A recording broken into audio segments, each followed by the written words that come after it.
Ons maak die Bybels oop by Josua hoofstuk 10. Dit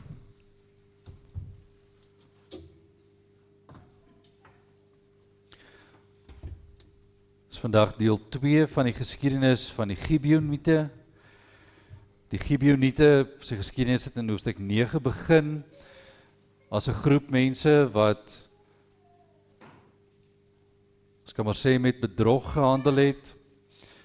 Hulle self voorgegee het as mense wat van 'n ver land afreis en eindelik was hulle mense wat naby gewoon het in die koninkryk van Kanaan en hulle het in die land Kanaan gewoon en hulle het een van die grootste stede gehad in die land. Jy sal vandag dit raak lees. Hulle was een van die, hulle noem dit 'n koningsstad. Hulle was een van die groot stede se inwoners. En wanneer Gibeon 'n verbond sluit met Israel, met ander woorde 'n ooreenkoms aangaan, maar met 'n eed, met ander woorde gelofte word aan die Here afgelê, die Here is getuie, hierdie mense wat hier woon is deel van ons nou, hulle is vrede as 'n verbond gesluit en ons sal hulle nie leed aandoen nie. Dit het gebeur in hoofstuk 9 en in hoofstuk 10 gaan ons nou die geskiedenis as gevolg van die Gibeoniete lees wat nou gebeur in die land Kanaan.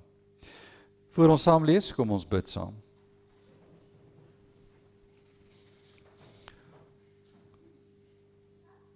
Almagtige en barmhartige God, ons verenig saam in gebed, en wanneer ons saam bid, Here, is ons afhanklik, want U is alleen God, almagtig en ver bo ons verhewe.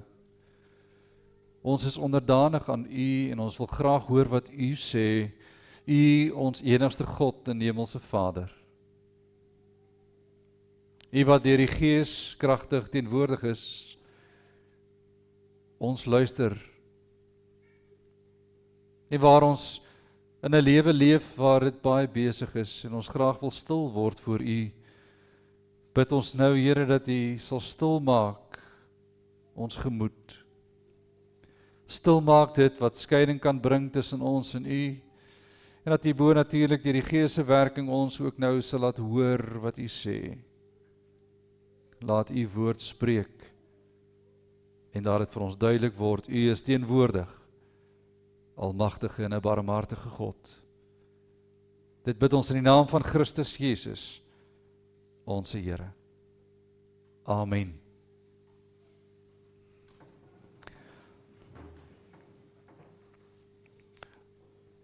Die hele gedeelte is 43 verse, ons gaan nie al 43 verse lees nie.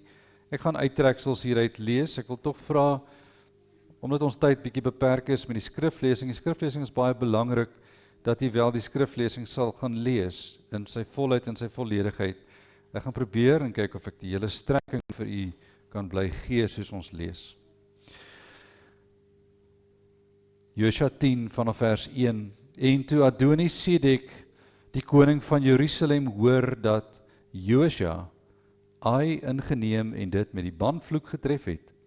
Soos hy met Jerigo en sy koning gedoen het, so het hy met Ai en sy koning gedoen.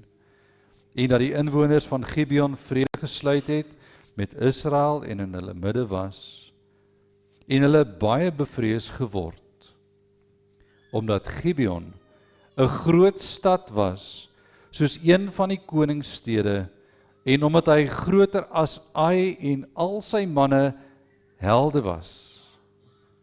Adoni-Sedek, die koning van Jerusalem, stuur toe na Hoham, die koning van Hebron, en na Pirjam, die koning van Jarmut, en na Jafia, die koning van Lagis, en na Debir, die koning van Eglon, om te sê, trek na my toe op en help my, dat ons Gibeon kan verslaan, omdat hy met Josua en die kinders van Israel vrede gesluit het. So het dan die 5 Amoritiese konings vergader en opgetrek, die koning van Jerusalem, die koning van Hebron, die koning van Jarmut, die koning van Lages, die koning van Eglon. Hulle en al hul leermagte, en hulle het Gibeon beleer en daarteen geveg. Maar die manne van Gibeon het na Josua gestuur in die laar van Gilgal om te sê, trek die hande nie af van die dienaars nie. Kom gou op na ons toe en verlos ons en help ons, want al die konings van die Amorite wat die gebergte bewoon, het hulle teen ons verenig. Daarop het Josua opgetrek uit Gilgal, hy en al die weerbare manskappe, en al die dapper helde met hom saam. En die Here het aan Josua gesê, wees nie bevrees vir hulle nie, want ek gee hulle in jou hand. Niemand van hulle sal voor jou stand hou nie. Toe Josua hulle skielik oorval, hy het die hele nag deur van Gilgal af opgetrek, en die Here hulle in verwarring gebring voor Israel, en hy het 'n groot slag onder hulle geslaan by Gibeon, en hulle agtervolg op pad na die hoogte van Bet-Horon, en hulle verslaan tot by Aseka, en tot by Makeda. En toe hulle voor Israel uitvlug, terwyl hulle op die afdraand by Bet-Horon was, het die Here groot haalstene uit die hemel op hulle gewerp, tot by Aseka, sodat hulle gesterf het. Daar het meer gesterf deur die haalstene, as wat die kinders van Israel met die swaard doodgeslaan het. Toe het Josua met die Here gespreek op die dag dat die Here die Amorite aan die kinders van Israel oorgegee het, en voor die oë van Israel gesê, son staan stil in Gibeon, en maan in die dal van Ajalon. Toe staan die son stil en bly die maan staan, totdat die volk hulle gewreek het op hul vyande. Staan dit nie geskrywe in die boek van die opregte nie? En die son het bly staan in die middel van die hemel, en het hom nie gehaas om onder te gaan nie, omtrent 'n volle dag. En daar was geen dag soos hierdie een, voor hom en na hom, dat die Here na die stem van 'n man geluister het nie, want die Here het vir Israel gestry. Daarop het Josua en die hele Israel met hom saam na die laar van Gilgal teruggekeer. Maar daar die 5 konings het gevlug en weggekruip in die spilonk by Makeda. Toe aan Josua geboodskap en gesê is, die 5 konings is gevind, hulle kruip weg in die spilonk by Makeda, het Josua gesê, rol groot klippe teen die ingang van die spilonk en stel manne daarby aan, om hulle te bewaak. Maar julle moenie bly staan nie. Jaag julle vyande agterna en sny hulle agterhoede af. Laat hulle nie toe om in hul stede in te kom nie, want die Here julle God gee hulle in jul hand. En toe Josua en die kinders van Israel hulle heeltemal verslaan het met 'n baie groot slag totdat hulle vernietig was, en enkele uit hulle vrygeraak en in die versterkte stede ingegaan het al die manskappe by die laar by Josua behoue teruggekom in Makeda. Niemand het teen die kinders van Israel sy tong verroer nie. Dan lees ons die stuk geskiedenis oor wat gebeur het met hierdie 5 konings. Vers 22 sê, daarop sê Josua, maak oop die ingang van die spilonk en bring hierdie 5 konings uit die spilonk uit na my toe. Hulle het toe so gedoen en die 5 konings uit die spilonk na hom gebring, die koning van Jerusalem, die koning van Hebron, die koning van Jarmut, die koning van Lages, die koning van Eglon. En toe hulle die konings uitgebring het na Josua, roep Josua al die manne van Israel en sê, aan die aanvoerders van die krygsmanne wat met hom saamgetrek het, kom nader, sit julle voete op die nekke van hierdie konings. En hulle het nader gekom en hul voete op hulle nekke gesit. En Josua sê vir hulle, wees nie bevrees of verskrik nie. Wees sterk en volmoed, want so sal die Here met al jul vyande doen, teen wie julle sal veg. Daarna het Josua hulle neergeslaan en hulle gedood en aan 5 pale opgehang, en hulle het aan die pale bly hang tot die aand toe. Dan lees ons dat Josua die stad Makeda inneem, vanaf vers 27 tot 28. Josua neem dan die stad Libna in, vers 29 en 30. Josua gaan dan verder na Lagis, neem die stad in, vers 31 en 32. Dan verslaan Josua Horam, 'n koning wat van Geser gekom het, wat vir Lagis kom help het, vers 33. En dan lees ons vers 34, Josua neem Eglon in, vers 35 daarmee saam, en dan vers 36 en 37 sê, Josua neem Hebron in, selfde dag, en dan vers 38 en 39, Josua neem Debir in, tref hulle ook met die banvloed. En dan vers 40, so het Josua dan die hele land verslaan, die gebergte in die suidland, in die laafveld, en die hange met al hulle konings, sonder om iemand te laat oorbly wat vry geraak het. En alles wat asemhaal, het hy met die banvloek getref, soos die Here die God van Israel beveel het.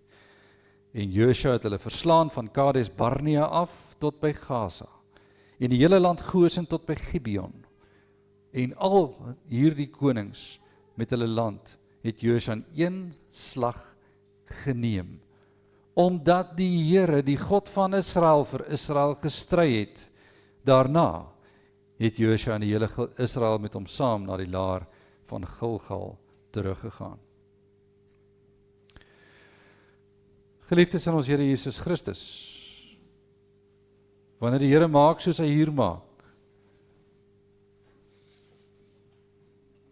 staan die mensdom verstom oor wie God is. Wat doen die Here? Hy laat toe dat Israel 'n gelofte, 'n belofte aflê en 'n eed aflê en die Here as getuie roep. Hy laat dit toe. Die verbintenis tussen Israel en Gibeon is gemaak, die kontrak is gesluit, die Here sê dis reg, die getuienis is vas. Hulle het julle bedrieg, maar dit staan vas voor my. En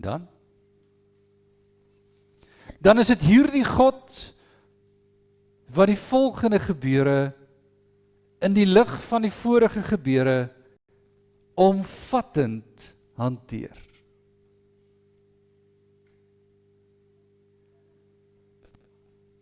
Wie is ons as mens? Ons sal sê, julle het my klaar bedrieg, nou is julle in die moeilikheid, kry vir julle. Vat julle moeilikheid soos 'n man. Julle het ons bedrieg, ons in 'n slegte posisie geplaas. Ja, julle is nou ons waterdraers en dienaars en dienaresse. Julle is ons slawe nou, maar hier is moeilikheid vir julle. Geniet julle moeilikheid. Ons distansieer ons van julle moeilikheid. Dis normale menslike gedrag. Dis hoe ons sal maak wanneer iemand jou te nagekom het, en ek dink ons ken ons eie geskiedenis persoonlik self. Ek ken iemand wat eendag op 'n stadium my te nagekom het, en daardie persoon het my te nagekom, en daardie te nakoming sal ek nie vergeet nie, want dit is onmoontlik om enigiets te vergeet. Ek herhaal, vir enige mens is dit onmoontlik om iets te kan vergeet. Ons is so gemaak. Die Here het ons 'n wonderlike brein gegee, en ons geheue is fantasties. Wat met ons gebeur, veral as dit emosioneel is, word vir altyd onthou. Behalwe as jy breinskade kry en dit moet vergeet, want jy kan dit nie dan onthou nie. Maar ons onthou alles. Die genade lê daarin dat ons nie alles onthou en kwaad bly nie. Dis vergifnis. Dat ons onthou wat met ons gebeur het en aanvaar die Here sal reg laat geskied.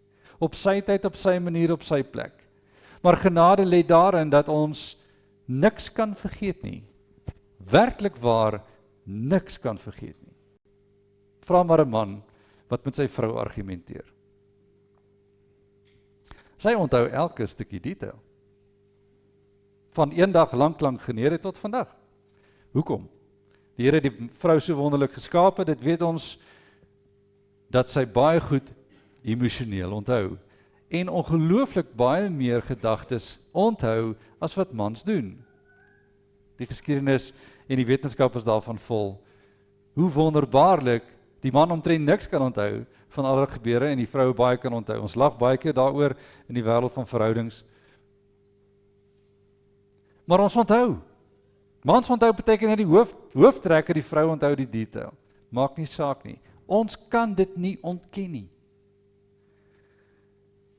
En jy sal onthou in hoofstuk 9 daar gestaan, Israel het gemurmureer oor hierdie mense gespaar moet word. En hierdie murmurering beteken nie net, hulle is brommerig nie, dit beteken, hulle is kwaad, hulle is emosioneel betrokke by die bedrieërs. En die beste geleentheid wat nou kan gebeur is, Gebia is in die moeilikheid. Want daar was 'n koning met die naam van Adoni-Sedek. Adoni-Sedek was een van 5 konings wat groot areas gehad het, maar hulle was klein teenoor Gebia. En Gebia het hulle verneem, het vrede gemaak met Israel. Met ander woorde, hulle het die vyand, hulle het met die vyand saamgesmelt, en hulle kan ons vyand nou word. 'n Oorlogstaal sê, dis moeilikheid soek. Jy kan dit nie doen nie. Wat gaan met ons gebeur? Kom ons maak 'n verenigde mag, sê Adoni-Sedek, en hy gaan roep 4 ander konings, en hulle word 'n groot en sterk moondheid. En hulle mars op teen Gebia. Ons gaan vir Gebia uithaal. Hulle kan nie deel wees van hierdie stelsel nie. Gebia hoor dit, sien dit, en laat roep vir Israel en sê, ons is in die moeilikheid. Moenie laat ons nou julle dienaars geword het en nou weggevee word nie. En dis hier waar die kruks van die krisis vir Israel lê. Wat gaan ons nou doen? Wat gaan ons nou doen? En Josua se reaksie is 'n bewys van God se teenwoordigheid deur sy gees in die leierskap van Israel, want die Here gebruik selfs die bedrog van Gebia om hierdie land te verower. En dit is die groot saak wat jy moet raak sien in hierdie gedeelte. God gebruik die bedrogspil van Gebia om sy wil te laat geskied in Israel, in die Kanaanitiese land. En dis nie die eerste keer. Ons gaan verder terug in die geskiedenis, en ons kyk na Isak, ou man. Hy het 2 seuns, Jakob en Esau. Die oudste seun is Esau. En natuurlik, die oudste sal die erfporsie kry, ook die seun van die vader.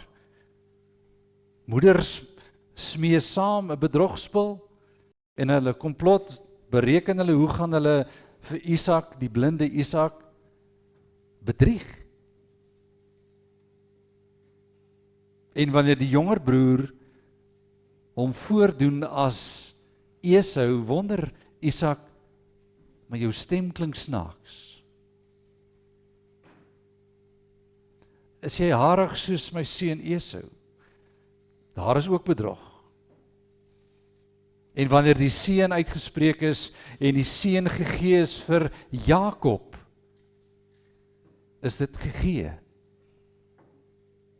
En wanneer daar bewussyn kom van wat het gebeur, as Esau ook vir sy pa die maaltyd wil gee, die wildsmaaltyd, wat sy moeder reeds laat voorberei het vir Jakob. Dan is daar 'n hartseer, woede reaksie van 'n Esau. Jy het my lewensreg by my gesteel. En hierdie diefstal is wat saak maak. En dan is daar 'n woede, want hy kan elke ding daarvan onthou. En hy jag vir Jakob. Want hy het geweet, Esau gaan vir hom doodmaak as hy hom kry. En wanneer Jakob, en dis 'n pragtige stuk geskiedenis, wanneer Jakob geskenke vooruitstuur as hy weet Esau is op pad, dan gee hy geskenke en hy gee geskenke en hy gee geskenke. En as Esau die dag by hom kom, is daar vrede. Wat God veroorsaak het tussen 'n broer en 'n broer. En Esau se nageslag is geseën, maar Jakob het die nageslag van Christus. Die bedrog van Jakob het nog steeds sy Juda met sy gebreke. En 'n Juda met sy gebreke het 'n uitkoms in 'n verlossingsplan van God deur Kanaan tot by Christus. Bedrog is nie vir die Here 'n probleem nie, maar dit openbaar die mens, en dis u en ek, se karakter. Ons verdien nie. Ons verdien nie om genade te kry nie. Wanneer ons in 'n bedrieglike wyse handel teenoor ander, sien die Here dit raak en gebruik ons gebrokenheid nog vir sy wil, nie dat hy ons gebrokenheid goedkeur nie. Inteendeel, dit staan onder die oordeel van God. En daarom moes Christus vir hierdie sonde van bedrog sterf. Dit het hom sy lewe gekos.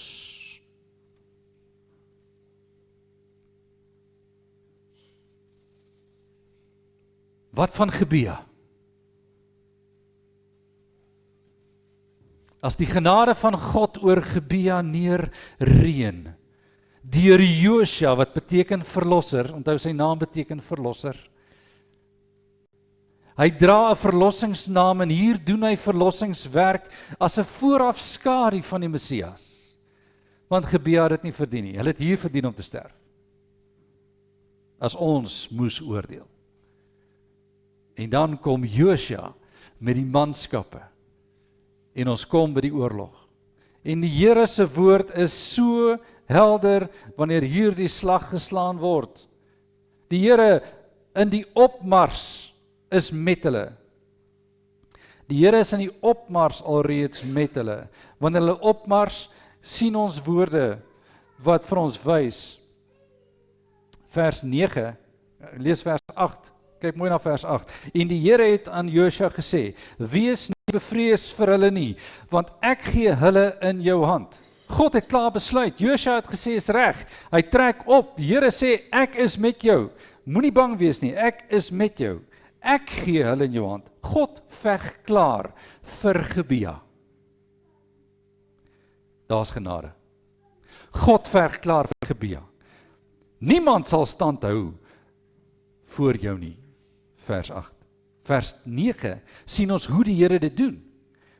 Hy het hulle die hele nag deur, of hulle trek, en toe hulle skielik oorval. Die hele veroorsaak dat dit 'n skielike oorval is van hierdie magte. Die Here, vers 10, en dit is geskiedenis wat ons al op verskeie plekke gesien het in die geskiedenis ook, dat die Here verwarring bring. Sien dit in vers 10. Die Here het hulle in verwarring gebring voor Israel, hy het 'n groot slag onder hulle geslaan by Gibeon, en hulle agtervolg op die pad na die hoogte van Bet Horon, en hulle verslaan tot by Aseka, tot by Makeda. Tot by Makeda, dit is 'n belangrike woord daar, die Makeda, want Makeda sou die plek wees waar 'n spilonk, 'n grot, voorsiening gemaak het vir 5 konings om in weg te kruip. En wanneer hulle gevind word, word dit hulle gevangenis. En wanneer hulle gevind word in die gevangenis, word hulle gedood. Nou daardie plek Makeda is belangrik. Maar hoor die Here se geveg. Hy is in beheer van die slag. Hy verwar, Israel verslaan. Vers 11, maar waar Israel nie verslaan nie, verslaan die Here self. Vers 11 sê, en toe hulle voor Israel uitvlug, op die afdraand van Bet-Horon, het die Here groot haalstene uit die hemel op hulle gewerp. Een kommentaar noem, haalstene so groot soos tennisballe. Haalstene so groot soos tennisballe. Neem dit vir wat jy wil, haalstene, groot haalstene. En dit het die mense gedood. En ons lees dat dit baie erg was, want daar het meer gesterf deur die haalstene, as wat die kinders van Israel met die swaard kon doodslaan. Dink hoe verskriklik is dit, wat die Here doen. Gebea, julle is veilig. Hierdie 5 konings, wat nou 'n mag geword het, kom met hulle hele leermag, God verwar hulle, laat hulle dood deur Israel, God self dood die meeste met die haal. En dan, waar die konings dan wegkruip, word hulle dan na hierdie slag, wanneer die hele menigte verslaan is, gaan hulle na die grot toe. En dan maak die Here dood die 5 konings, laat hulle hang en hulle word met die banvloek getref. Dis die refrein van die boek. Die banvloek, die vloek wat die Here oor die volke bring wat nie in hom geglo het nie, word met die banvloek getref. Dis 'n baie belangrike lyn wat gevolg word. En dis die eerste gedeelte van die oorwinning. Die vyande van Gebea is verslaan. Prys die Here. Hy het hulle verslaan. Die konings wat 'n komplot teen Israel gereël het, wat graag teen hom in oorlog wou wees, hulle is vernietig. Prys die Here. Nou, konings is verslaan, en nou, wat van die tyd? Dis groot werk, ons het vroeg die oggend al begin, want hulle het deur die nag getrek, vroeg die oggend begin. En dan lees ons, dat die Here 'n wonderwerk beskik na die gebed van Josua. Waarvoor bid Josua? Hy bid vir tyd. Hy bid vir tyd. En wanneer God beskik, is hy en dit moet ons raak sien, hy is die heerser oor die ganse skepping. Ons kan sien al met die haal, hy veg met die ganse skepping. Hy verwar, en hy maak dit verder moontlik vir Israel om in een dag die grootste slag te kon slaan. Want hulle begin nou hier in die sentrale dele, en hulle gaan nou af na die suide van die land, en hoor al die plekke wat verslaan is. Maar die gebed van Josua is die saak. Die Here word gevra, help met tyd. Help met tyd. Wat vra Josua? Hy vra dat daar tyd moet wees en dat lig sal langer aanhou vir hierdie dag. En as jy die gedeelte deurlees, merk hoeveel plekke daar getref is. Wanneer Makeda die plek die naaste is, word hierdie stad eerste getref. Dan Libna, dan Lagis. En elke stad word ingeneem, vernietig, almal man, vrou, kind, dier en verbrand. Vernietig. Horam was 'n koning van Geser wat net kom help het, sodat Lagis nie vernietig word nie. Hy is doodgemaak met al sy magte. Eglon, volgende stad. En let op die woorde in vers 35, op dieselfde dag. Op dieselfde dag. Op dieselfde dag. Dan reis hulle af na Hebron. En dan heel laaste die verste suidelike punt, Debir. En ek raai aan, gaan soek 'n kaart van hierdie tyd van die geskiedenis. En jy sal sien, hulle het ver afgereis, terwyl hulle plek vir plek verslaan het. En die Here laat die dag hou. Die Here oorwin. Wie is hy? Wat die bedrieërs beskerm en voortgaan met sy veldtog om die suide ook te verower eendag. multi-dae oorlog. Een dag. Wie is God? Wie se geveg is dit? Dit bring ons by die slotverse. As die skrywer van die boek vir ons verduidelik hoe ver, en dit moet jy op die kaarte soek, en kyk mooi, hier van die middeldeel af, deur die gebergte areas, af al die pad na die suide, en dan gaan hulle terug weer na die sentrum toe, dis waar Gilgal lê. Hulle het begin met Jerigo in die middel, Ai nie ver nie, en toe gaan hulle af na die suide, al die streke daar verower en terug.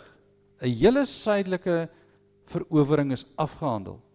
Die land lê nou oop in die middel en in die suide. God het oorwin.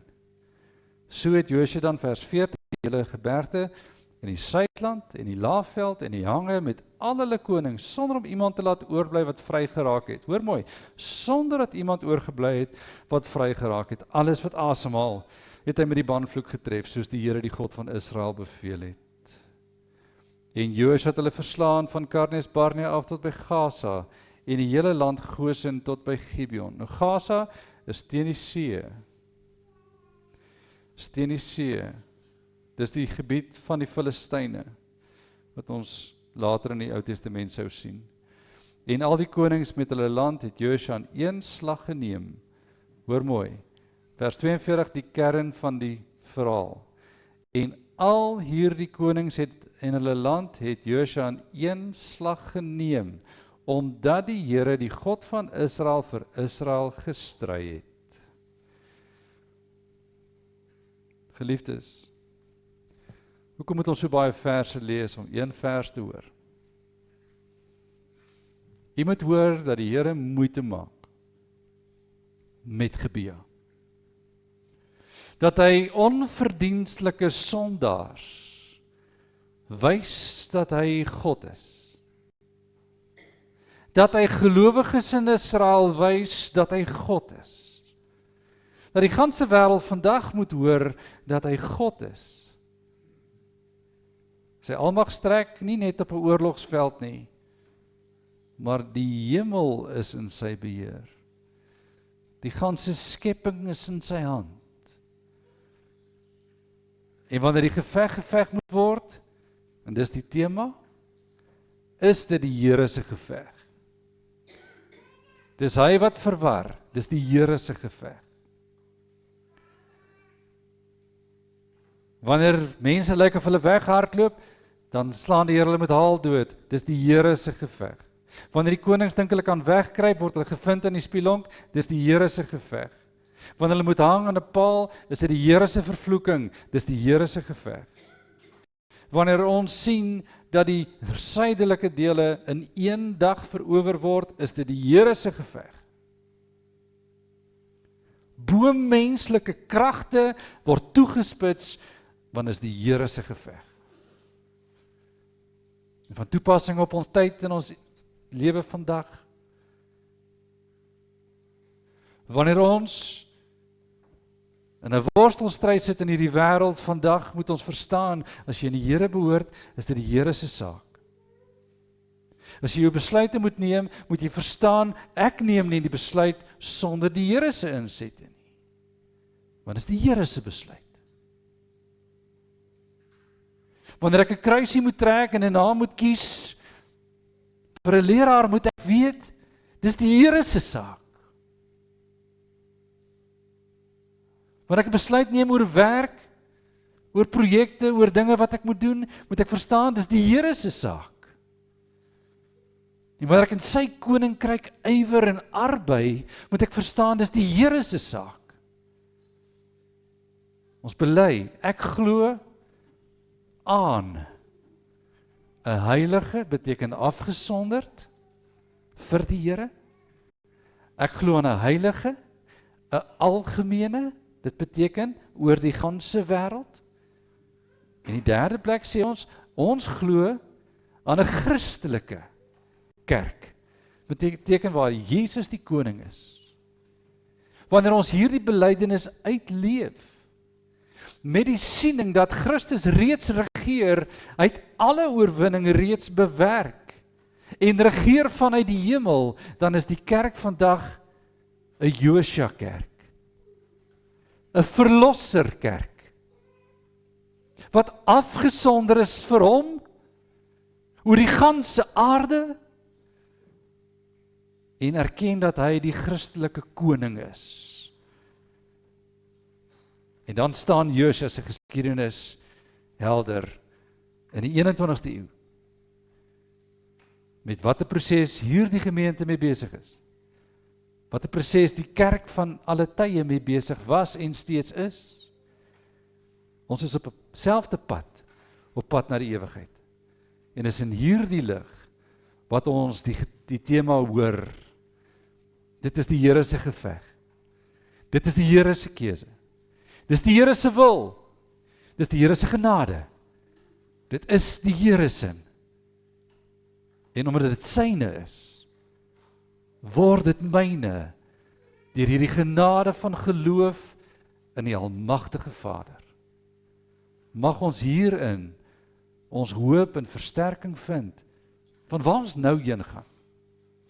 En waarmee ons nie in Josua is nie, maar in Christus is. Tot in ewigheid. Amen. Ons bid saam. Almagtige en barmhartige God, ons hoor, Here, ons kan waarlik hoor, dis u geveg. Dis u wat in beheer bly. Dis u wat die stryd voer. Dis u wat met ons is. En niemand van ons gaan eers sonder u nie. Dis u wat lei, dis u wat bewaar, en dis u wat versterk. Maak ons gewillig en gehoorsaam, dat ons gaan waar u ons vra om te gaan, deur die Gees wat ons lei, dat ons hoor wat u sê, dring ons, Here, om te gaan waar u sê, en laat dit wees volgens u genadige wil. Laat ons as gemeente in u genade ook elke dag hanteer volgens u goedheid. Dit bid ons in Christus naam. Amen.